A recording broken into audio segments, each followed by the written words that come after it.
Finally tonight, the story of scientific rediscovery. And to tell it, Mark Phillips was the natural selection. So this is the gate to the treasure trove, isn't it? In fact, it's the gate to a discovery by one of the world's great scientists that's been lost for a long time.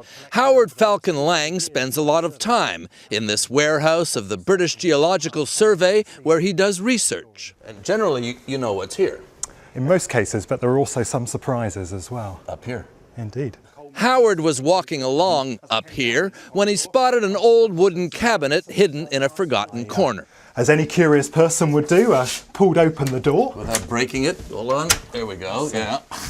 He found a series of drawers containing hundreds of rock samples. Normal enough stuff until he took one out. And the first fossil I pulled out was this one here, with the words C. Darwin, Esquire. Could you believe it? I could hardly believe it. They were actual samples collected by the Charles Darwin during his 5-year voyage in the 1830s on the ship HMS Beagle, where his observations of wildlife and fossils led to the development of his theory of evolution that shocked the world. Most of the evidence Darwin used has been well documented, but the samples Howard Falcon Lang accidentally found had been lost because Darwin entrusted them to a fellow scientist, J.D. Hooker, perhaps the original absent-minded professor. Hooker committed the cardinal sin of failing to number his fossils, and as a consequence, his collection has just been stuck in drawers for 165 years. There are more than 10 million rock samples in this warehouse, packed in boxes and stacked on these shelves,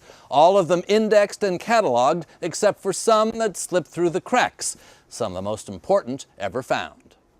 And now found and being studied again. Mark Phillips, CBS News, Nottingham, England.